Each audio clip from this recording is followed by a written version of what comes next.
प्रभू श्रीरामांचा 22 तारखेला अयोध्येत प्राणप्रतिष्ठा कार्यक्रम मोठ्या जल्लोषात साजरा करण्यात आला। पण यावेळी संपूर्ण भारतासह जगभरात प्रभू श्रीरामांच्या मूर्तीची व प्रतिमा मिरवणूक मोठ्या जोशपूर्ण वातावरणात काढण्यात आली। प्रभू श्रीरामांचा देशभरात प्राणप्रतिष्ठा कार्यक्रम दिसावा म्हणून जागोजागी स्क्रीन लावून अयोध्येतील थेट प्रक्षेपणाद्वारे कार्यक्रमाचे अनेक ठिकाणी नियोजन करण्यात आलं होतं। सर्वत्र जल्लोषमय वातावरणात कार्यक्रम होत असतानाच भिवानी या ठिकाणी शाळकरी विद्यार्थी प्रभू रामचंद्रांच्या जीवनावर आधारित नाट्य दरबार आयोजिला होता। प्रभू रामाचे परमभक्त हनुमानाचं भूमिका करणाऱ्या बालकलाकारांचं नाट्य सादरीकरण करत असतानाच खाली कोसळला।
उठो हनुमान जी।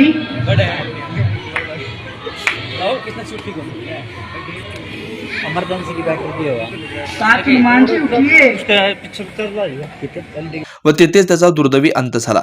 या बालकलाकाराला तात्काळ जवळच्या रुग्णालयात दाखल केला असता डॉक्टरांनी त्या बालकाला हृदयविकाराचा तीव्र झटका आल्यानं मृत्यू झाल्याचं घोषित केलं। या घटनेने सर्वत्र हळहळ व्यक्त होते। हरिभक्त परायण मल्लय्या नारायण बोगा महाराज प्रतिष्ठान सोलापूर व मार्कंडेय जनजागृती संघ सोलापूर आयोजित श्री क्षेत्र पंढरपूर येथे अखिल आंध्र साधू परिषदेचं 58वी महासभा सोमवार दिनांक 29 जानेवारी ते 31 जानेवारी 2024 रोजी श्री श्री पराविद्यानंदगिरी माताजी अध्यक्ष अखिल आंध्र साधू परिषद यांच्या मार्गदर्शनाखाली दररोज पहाटे सुप्रभातम, सकाळी गीता पारायण, होम हवन, पूजा, भगवद्गीता पठण, हरिपाठ, चक्रभजन, सत्संग व महाप्रसाद होणार आहे। दिनांक 28 जानेवारी रोजी भव्य शोभायात्रेचं आयोजन आहे। या धार्मिक कार्यक्रमास सद्गुरू श्री गहिनीनाथ महाराज औसेकर सह अध्यक्ष श्री विठ्ठल रुक्मिणी मंदिर समिती पंढरपूर, सद्गुरू श्री ब्रह्मश्री शिवपुत्र महास्वामीजी, श्री श्री श्री बसवारूढ महास्वामीजी मठ ट्रस्ट सोलापूर यांची विशेष उपस्थिती लाभणार आहे। या धार्मिक कार्यक्रमास